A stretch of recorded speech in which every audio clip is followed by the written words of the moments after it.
be wandering around in the German forest portion of the trip. This is what getting lost in Belgium looks like. I missed.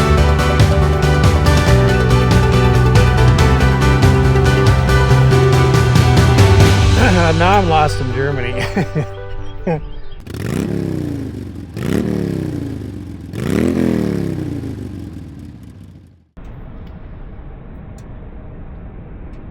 Alright, good morning from Cologne, Germany. And I've got the Dome Cathedral in my background. This morning is starting off a little rainy. Hopefully it clears up. I think it's gonna move out of here. Today's the last full day in Germany, and we might sneak in a castle or two because, like I said, you can't go anywhere without tripping over them. But today's going to be more about World War II history because there's a ton of it in this area, and we're actually going to start over by the Cathedral Dome. So I'm going to jump on the bike and we're going to head over there, and I want to show you something pretty spectacular. Yeah, so let's go.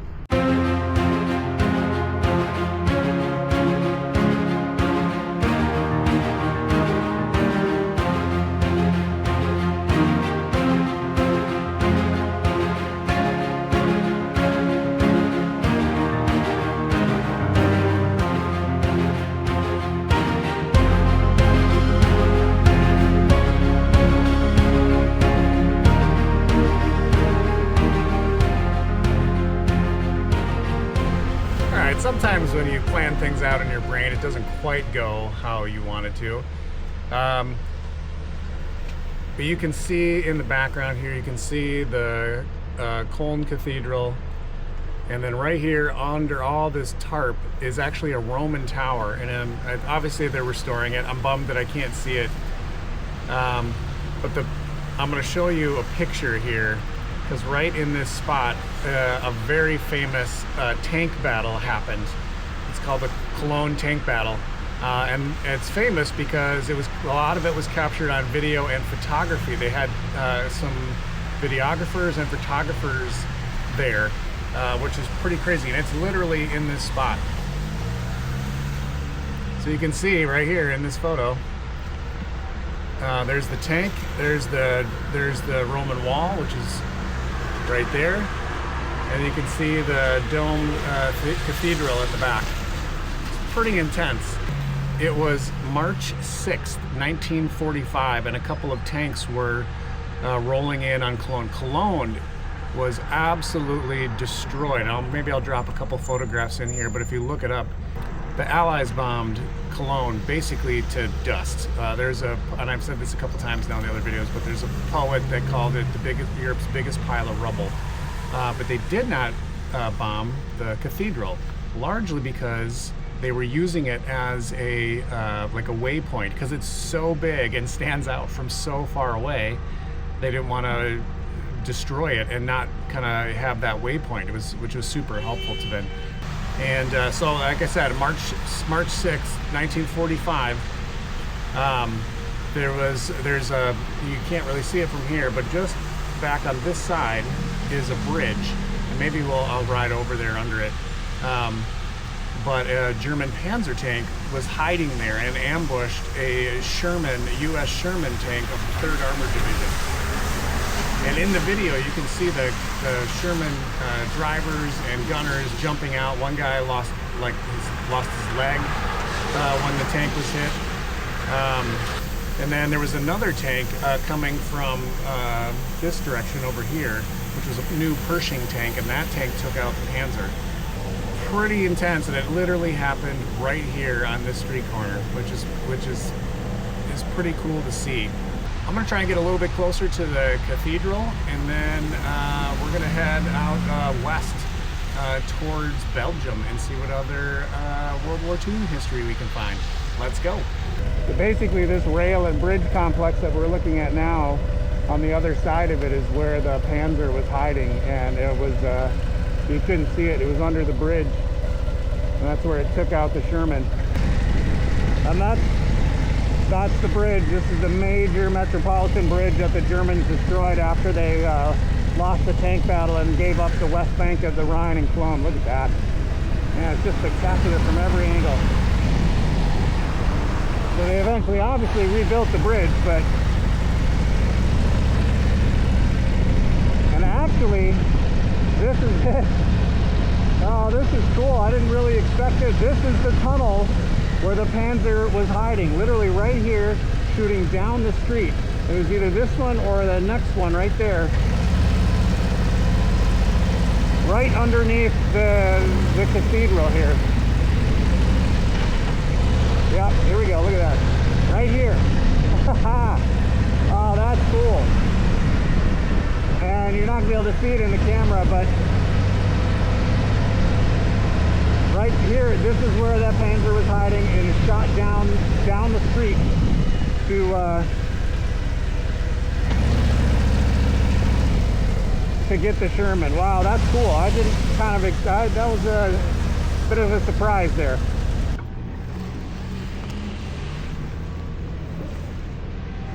Yeah, so we're looking all the way down the street here. That's the tunnel that the Panzer was hiding in. It was a pretty long shot and pretty incredible that they could see that far. I mean, there was rubble, the buildings were, you know, somewhat destroyed. They shot all the way down that street from that tunnel right there. Well, I don't know if I'm supposed to park where I am, so I'm going to try and keep this kind of short. But here you go, the Cologne Cathedral. It's pretty spectacular. I did not know this. What's the claim to fame, other than being one of the biggest cathedrals in Europe,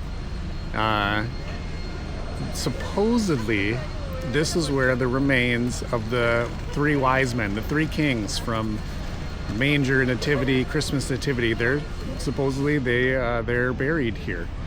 And there's a whole case of a gold case that supposedly stores their bones, which is pretty wild. I had no idea. And that's really what started this.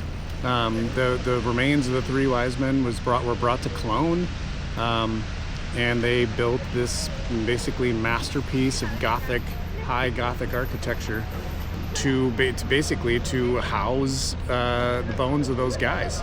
The building construction was started in 1248, and it took them 632 years to finish it, which is wild, and I think pretty standard for these big Gothic cathedrals like this. Well, it's pretty awesome. Like I said, maybe when I get back into Cologne tonight, I might try to walk around it, or maybe go inside. We'll see. I don't know how late it's open, but it's just impressive to see from the outside. So, all right, we're gonna head out on the road finally, get out of Cologne, and like I said, head west towards Belgium. We're gonna end up in the town of Aachen. There's some remains of the Siegfried Line there, which I've always wanted to see. So pretty stoked about that. And you know, like I said, maybe see a castle along the way. Let's go.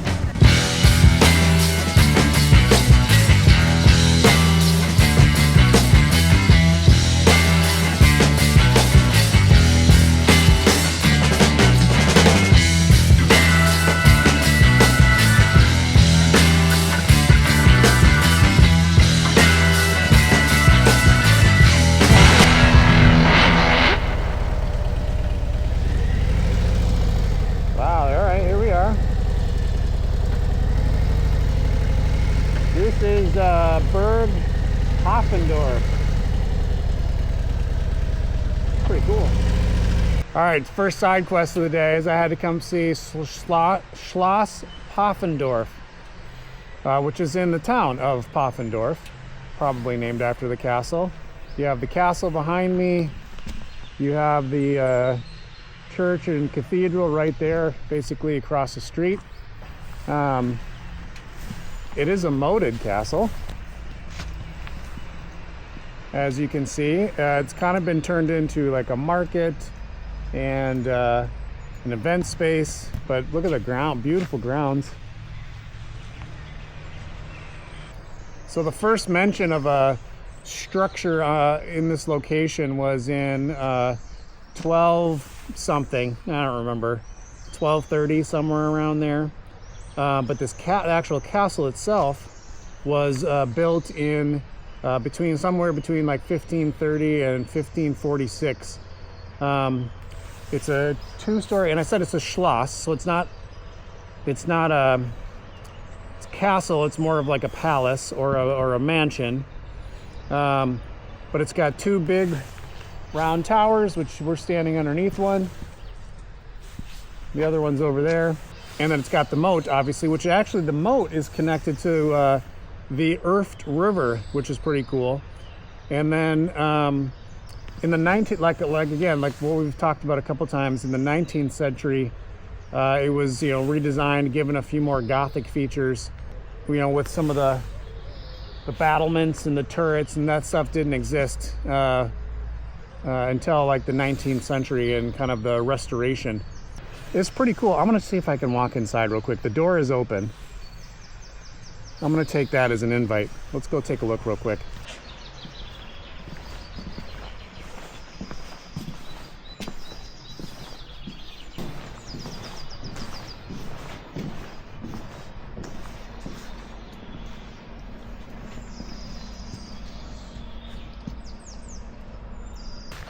So I think it says Schloss Park. I think it's become a little bit of a park. Ooh, there's a jazz, blues, and pop festival of some kind. But this is cool. Again, this is more of a palace, more of a palace than what I've seen.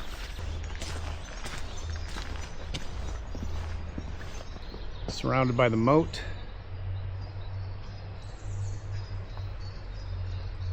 That's very cool. I'm glad this is just slightly off the path to Aachen, so I'm glad we stopped here. But let's go. I'm going to hop back on the bike and go to Aachen and go find the Siegfried Line, get into a bit more World War II stuff. But I'm always happy to see a castle. All right, let's go.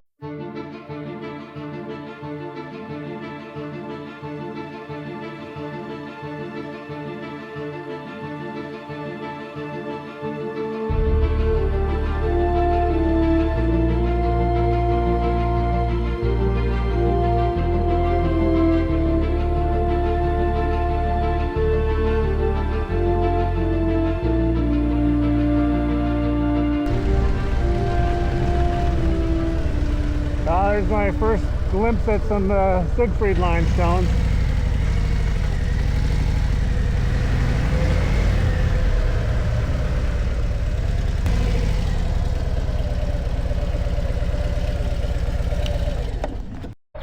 All right, well, I'm just south of Aachen and just pulled over on the side of the road. The road's going up over the top, and there's a little path into the woods here that's gonna take me to some, oh, there you go, literally right there.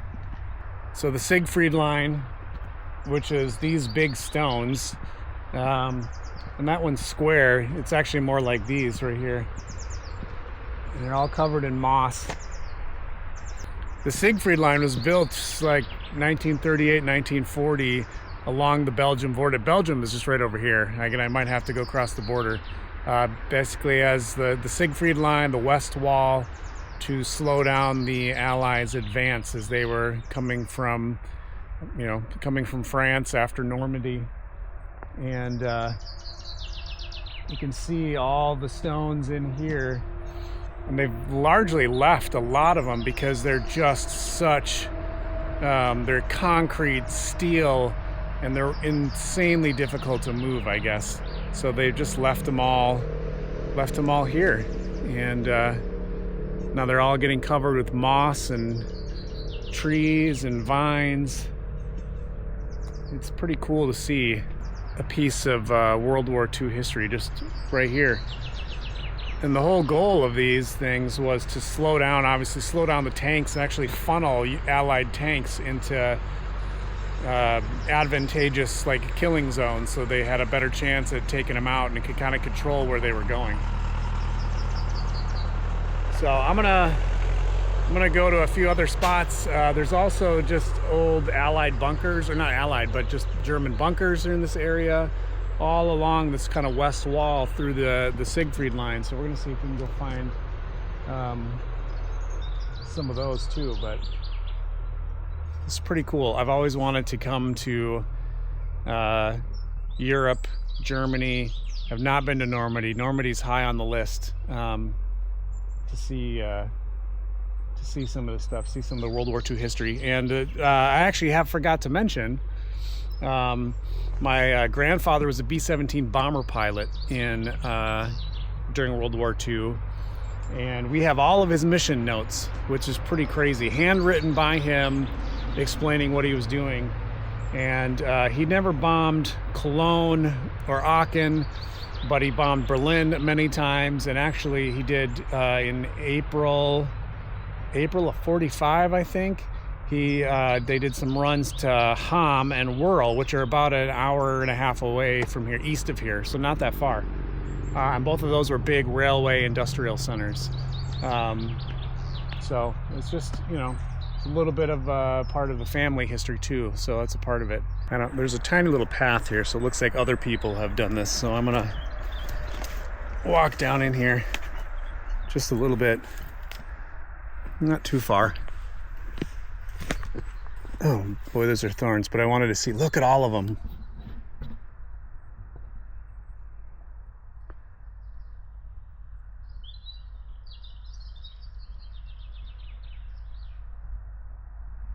Crazy. They're just everywhere, and they're kind of also interlocking. So I mean, they were pretty much impregnable, and the Allies had to either find a way to destroy a small section or go around. But then, like I said, that would put them into those killing field or alleys that the Germans wanted them to be in. This is amazing.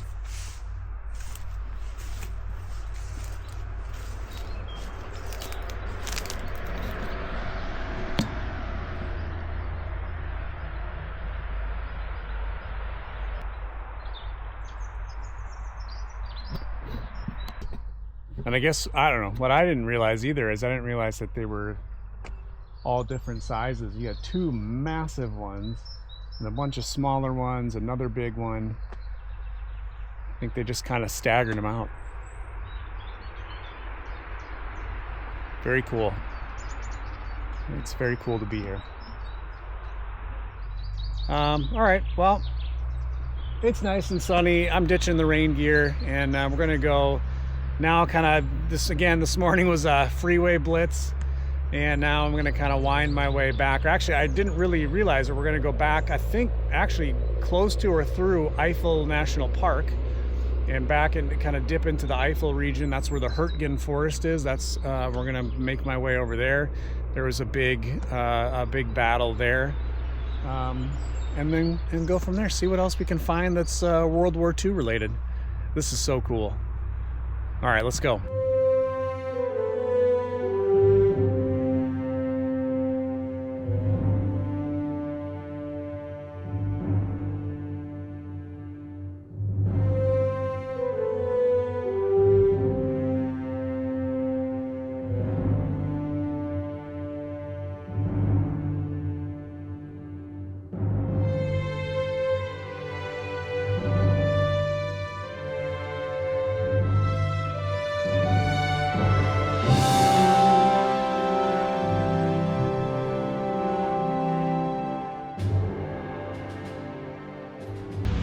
Well, there you can see a whole bunch more of it, and it goes all the way across this field down over there. It's pretty incredible. You can see that's what I was saying before about the interlocking, the big and the small.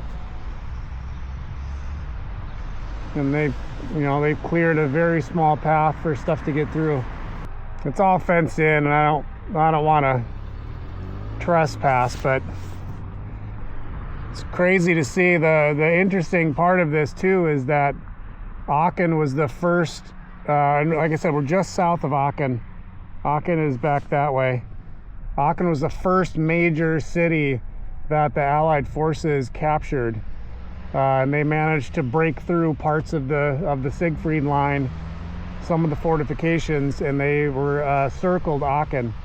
That was roughly like fall, September, October 1944. I think that was a pretty significant and symbolic victory for the Allies to capture a big, their first big German urban installation, urban city. So it's cool to see these things still here. Wow. Well, I'm not sure what the deal is. There's a bunch of traffic that way. So actually I'm gonna go, Belgium is literally like right there. So I'm gonna circle back and I'm gonna go into kind of do a little loop into Belgium and then back to find some more of the Siegfried Line and some bunkers. So here we go.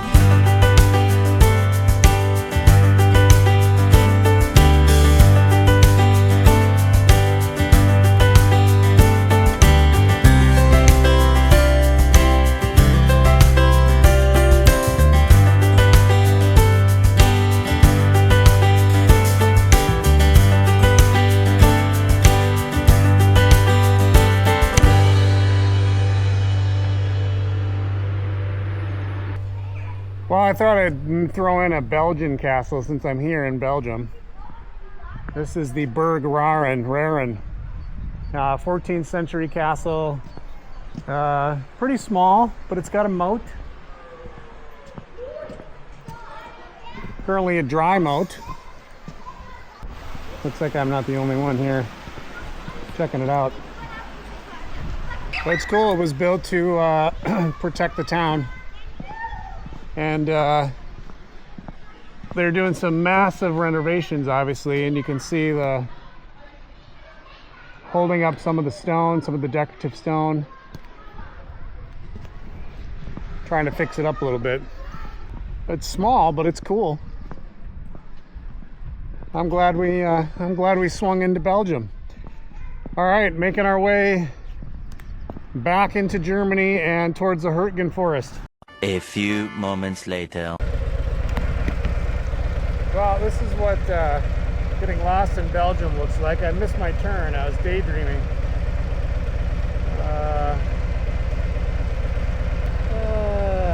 Okay. Oh, that's what happened. I went around. Oh, all right. Okay. All right. Taking a left here, and then I'm back on track. In theory. All right, here we go. And thus ends our little journey, our little adventure in Belgium. 15 minutes in Belgium. But now, like I said, we're heading down into the Eifel, back into the Eifel area.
Now I'm lost in Germany.